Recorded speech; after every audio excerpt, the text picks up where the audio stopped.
Hey guys, Metallicaloid28 back again, here to bring you guys another video. This one's going to be part 5 of my 2014 Mets regular season series. In this video, I'm going to make this quick and short, straight to the point. I'm basically going to be talking about more trade predictions that are going to be a little bit more realistic than the ones I made before. And I'm also going to mention the current state of the Mets and how things are going. So, as we stand, the New York Mets are now 3 games under 500 again. They lost the series to the Nationals 2 games to 1. And they're now sitting at 20 and 23, while the Nationals are 23 and 20. Let me see the other standings. Give me 1 second. The NL East is really tight right now. The Mets are only 3.5 games out of first place, and I believe they're in 4th place. So let me just check that real quick. Yeah, the Mets are in 4th place right now, tied with the Phillies in terms of games, but not in terms of winning percentages. Just two points percentage more than the Phillies. So they're in 4th place. And the NL East right now, the only thing that's helping the Mets survive so far through the season is the fact that the NL East is garbage right now. I mean, the first place team, the Braves, have been playing so inconsistent, and that's due to the pitching that they lost. They obviously don't have Chris Medlin. They obviously don't have Brandon Beachy. So that's two-fifths of their rotation right there that's hurt, that's down. So that's been keeping the NL East, race tight the entire time. And it's also because we're not even at Memorial Day yet, so we'll see what happens. But here's my theory. I'm sticking with the first trade I made, trade prediction that I made in my last video, and that was the trade for a shortstop, which will be Chris Owings from Arizona. But I feel like more things need to happen for this team to be good. Right now, the Mets rotation is solid, and they have more pitching coming, okay, which is unbelievable. Obviously, you know, Syndergaard coming up in June. But they also have a horrible bullpen, excuse me, horrible offense, and the only thing else going for them besides the rotation is their defense. Their defense is solid, and that's due to their emerging star, Juan Lagares, in center field. Now, Juan Lagares got sat down for like 2 or 3 games in a row by Terry Collins, and Mets fans were outraged. They were like, how the fuck can you have Juan Lagares sitting on the bench? Honestly, Juan Lagares is easily one of the Mets' best players. Easily. Okay, I'm putting him up there with David Wright, and even though Granderson's having a horrible year, he might, bounce back. So I would put him up there with Granderson. Daniel Murphy obviously is having a great year. So I can't just say Juan Lagares isn't having a great year. He can't be sitting down. A guy with this much talent potential like Juan Lagares should not be sitting down, rotting on the bench. The guys that should be sitting down, rotting on the bench are guys like Chris Young and Bobby Abreu. I'm sorry. I don't care if the Mets fucking signed Chris Young for $7.25 million. That's not, and that they promised him for playing time. That's not the issue here. The issue is that Juan Lagares is sitting down, and the Mets win when Juan Lagares is in that lineup. He has that spark, similar to Eric Young Jr. with a spark at the top of the lineup. Juan Lagares has that spark on defense. He's a playmaker in center field, and that's what the Mets need. They need to build around David Wright, Curtis Granderson, and Juan Lagares. And obviously the pitcher is Harvey Wheeler, Syndergaard, and Nice. And Bobby Parnell when he comes back from injury. That's the nucleus of the Mets, clearly. Oh, and I forgot Daniel Murphy and Travis Zeno as well. They can be a part of that. But you notice I left some guys out of that nucleus. I left Lucas Duda out. I left Eric Young Jr. out. Okay, I left out Dylan G. I left out Jacob deGrom. Oh, and I also would add Rafael Montero to that list.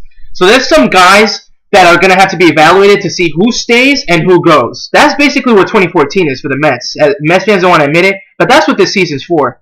Who's staying and who's going for 2015 to be set up for the big year that we're going to have next year. So this is how it starts. Tejada is also not going to be involved in the future for the Mets. So this is how you start to make the offense better. Dylan G right now is on the DL, okay? You have solid pitchers in Cologne. Wheeler is still a project in the making. He still has to work on his control issues, but he's going to be there for the long haul most likely, obviously. Then you have Jonathan Nice, you have Rafael Montero, and you have Jacob deGrom. That's the rotation without G. When G comes back, Montero or deGrom are going to have to be the odd man out and go into the bullpen. So it all depends on how Montero and deGrom pitch this week, okay? Montero's going to pitch tomorrow against the who's he facing? The Dodgers. And then deGrom as well. So, depending on that, we'll see what happens. I still would put Montero to stay in the rotation and deGrom in the bullpen, but that remains to be seen.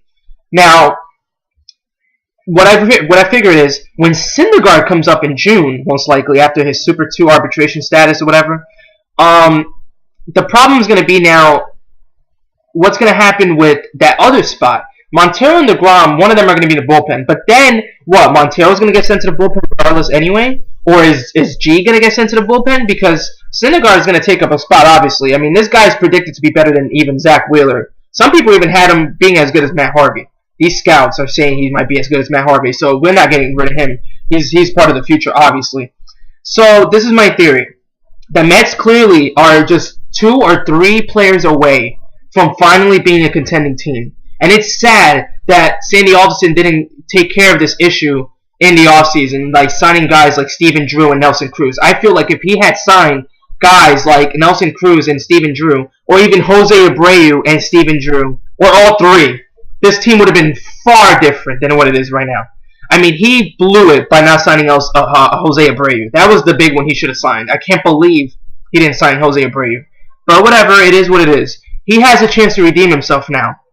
Since he didn't spend the money on free agents, he needs to go out and trade from within from his starting pitchers. Dip into that starting pitching, get rid of some of it that you know is not going to be evaluated to stay here for the future anyway, and get something in return for it.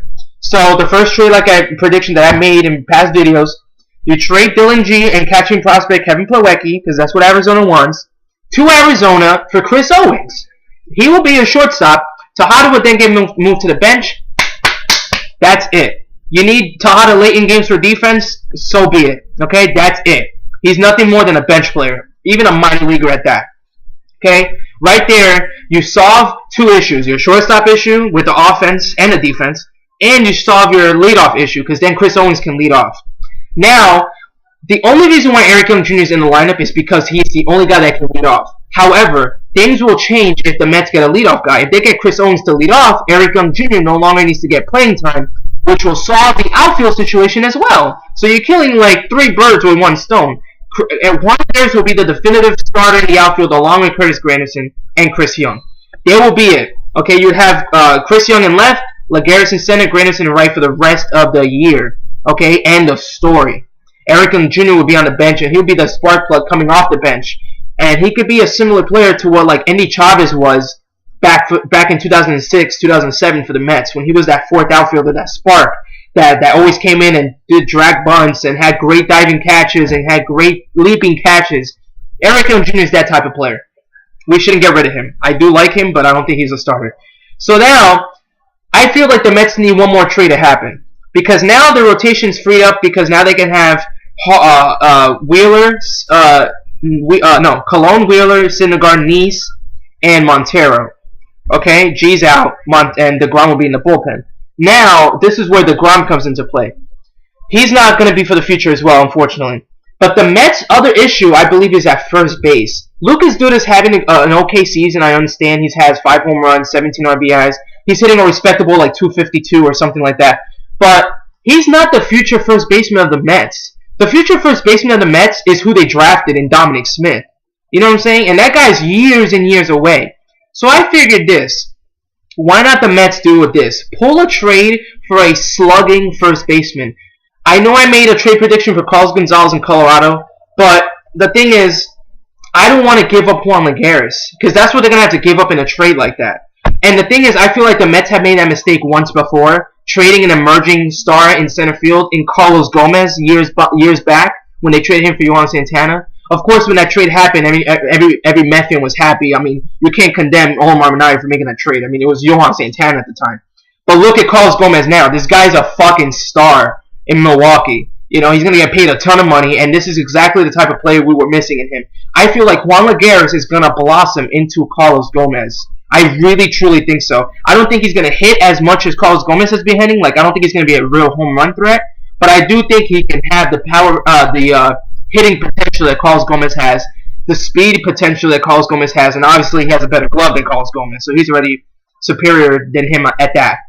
So the Mets can make a second mistake in getting rid of Lagares now. They can't. He's the future. Okay? So I go out and I look at Toronto, And I look at recent comments that recent quotes that GM Alex Anthopoulos has said for Toronto. He said that he was willing to extend both Jose Bautista and Edwin Encarnacion. But he also said that if the Toronto Blue Jays start failing, he's going to split up that nucleus and look for trade commands for all of them, including Jose Bautista and Edwin Encarnacion. And that means the rest too: Jose Reyes, Mark Burley, R.A. Dickey, and so on. So that's their current nucleus in Toronto. He's willing to get rid of that, okay, and build around Brett Lawrie, okay? So if I'm the Mets, I hope that by June, Toronto starts tanking, because then they're going to start getting rid of their guys. Now, let's talk about the payroll. The payroll for the Mets currently sat at $87 million at the beginning of the year. They traded Ike Davis away to Pittsburgh for relief pitcher Zach Thornton and a player to be named later. The Mets saved $3.5 million right there. So their payroll basically bounced down to $83.5 million. That's where it currently stands. Now, if the Mets were to trade Dylan G, obviously they would shave off another $3.25 million in that deal, and you can say they'd add another $1 million because of Chris Owings, right? Let's just say it balances out somehow. The Mets payroll would be at $81.25 million after that trade. So they get better, and then they fucking also shave their payroll. I mean, that's beautiful. So if they make a trade for Edwin Encarnacion, they would have to tack on another. Let me see. What's his payroll? What's his salary at this moment? He's making 5 years, $35 million, so 7 per. So $7 million they would have to add on to their payroll. Okay, their payroll would bounce up to $88.25 million. That's it. Okay, and we're not counting the fact that we got to trade guys away. So what's the trade package for Edwin Encarnacion? Well, obviously, Lucas Duda would be the first piece in that deal, you know, so he can basically fill that void that Encarnacion left as best as he possibly can. Then I would trade Jacob deGrom. He's the prize guy in the entire trade. I would trade Wilmer Flores, because he's not a use for us anymore, and he could play second base for Toronto easily, because he's looked at more as a third baseman, second baseman, sorry. So right there, the Mets are shaving off another $1 million between them two, okay? So the payroll gets down to what it is right now. Well, at the beginning of the year, $87.25 million. And then I would trade 2 other guys in this deal, which is gonna make this deal over the top. You trade pitching prospect Gabriel Ynoa. Now, many Met fans don't know this guy, but he had a great year last year in Single A Savannah. This guy was 15-4 with a 2.72 ERA, 135 innings pitched, 106 strikeouts, only 16 walks. I mean, he was one of the. He's another emerging pitching prospect for the Mets. He's not having a great year this year in St. Lucie. He's 3-2 right now with a 4.85 ERA, only 42 innings pitched, 56 hits allowed, 12 walks, 28 strikeouts. So he hasn't been, that great this year, but he has a bright future. You send him over in the deal as well to Toronto. And then the last piece in the deal, this can go either way, but I need to send another offensive piece. It's either going to be outfield prospect Brandon Nimmo or our draft pick from last year, first baseman Dominic Smith. So the Mets have to discuss which of those 2 guys they want to part with. I would rather part with Brandon Nimmo because it doesn't seem like the Mets are going to need an outfielder in the future because they have Granderson, they're going to have Laguerre, and then they're going to have an outfield spot next year open because Chris Young's going to be a free agent. They can fill that with a free agent next year. And then I feel like Encarnacion can only be for the Mets. They're probably only going to offer him like a 3 or 4 year deal. And then once Dominic Smith is ready, he can take that spot. So I would just trade away Brandon Nimmo. I feel like that deal will do it for the Mets. And you're looking at a legit cleanup guy that the Mets are going to have if they do, in fact, trade for Encarnacion. You're looking at a lineup now that would consist of Owings, Murphy, Wright, in this order, by the way. Encarnacion at first. Curtis Granderson now batting 5th in right. Chris Young batting 6th in left. Laguerre is batting 7th in center. Darno batting 8th at catcher in the pitcher spot. Holy shit. That lineup already looks a lot better. So then what you do in the bullpen is you bring up Vic Black. You still have Henry Mejia. You still have Familia. You still Herman's going to come back from the DL. You have who else? You have let me see. Hold on. I'm trying to remember. You have Josh Edgin, and then you have Daisuke. So the closer would be Henry Mejia still for the rest of the year. Your setup guys would be Familia and Black. Your middle relievers would be Herman and Herman. I'm missing somebody. I feel like I'm missing somebody. Gonzalez, Herman, Josh Edwin. Your long reliever is Dice K. Who's the other middle reliever now? I'm trying to remember here. Hold on, guys. I wrote it down somewhere. I'm just spacing out right now. Let me see. I had it here. Oh, Valverde. Oh, duh, obviously. So, yeah, the closer Mejia. The setup guys, Familia and Black. Middle relievers, Valverde, Herman, and Edwin, and then Matsuzaka as the long reliever. So, it's a decent bullpen. It's obviously got better with Mejia being their closer, and then obviously the call-up of Vic Black. You know, but some of those guys are not going to stay next year. And all of this video, the entire point of this video is to set up for 2015. Now, I have opinions here and predictions on 2015 as well. The Mets are going to be far better in 2015 because they're going to have three guys actually come back from injuries. Obviously, Matt Harvey, obviously Bobby Parnell, but one guy we don't discuss is Jeremy Hefner is going to come back as well. We forgot about Jeremy Hefner, but that guy was pitching rock solid before he landed on the DL and had to have Tommy John surgery. This guy was battling with Dylan G to get him out of the rotation. That's how good Jeremy Hefner was. So I feel like what can happen next year is when Bobby Parnell comes back, I don't believe he should be the closer. Neither should Henry Mejia. I believe the Mets should go out and sign a closer. There's a lot of closers out in the free agent market. Guys like Sergio Romo, Casey Jansen, let me see, Chris Perez, Jason Mott, Jim Johnson, J.J. Putz, Rafael Soriano, Houston Street, Brian Wilson, Jose Veras, Andrew Bailey, Jason Grilly, just crazy amount of guys. Out of those guys, though, the one I'm most intrigued is Sergio Romo. I mean, I don't know if the Giants are going to give him up like that easily. They're probably going to pay him. But if the Mets can have a bidding war between themselves and the Giants, the Mets need to come out on top here. They weren't able to sign Grant Balfour. They need to pounce on Sergio Romo. He's only 32 years old. He still has a bright future. He's a great closer. He has won 2 World Championships already. He's closed out a World Series for the Giants. I would sign him to a 3-year, $20 million deal. Okay? Right now, as we speak, he is making, how much money is he making right now? Let me see. He's only making $4.5 million this year. So he's looking at making possibly 8 to 10 a year. So if the Mets sign him to 3 years, 25, that sounds more realistic. 3 years, $25 million, right? That means that they would be paying him $8.33 million per year. That's realistic for Sergio Romo. If not, then 3 years, $30 million. Whatever it is, that's gonna have to cut it, okay? I would give him though I would give him a 3-year, $27 million deal. There you go. A straight 9 every year. So then the Mets payroll would then bounce up from 87, right? Plus the 9, it would be at 96. $96 million for next year. So then by signing a guy like Romo, the bullpen would then look like this for the Mets next year, okay? They get rid of Valverde, okay, and they have a bullpen like this now.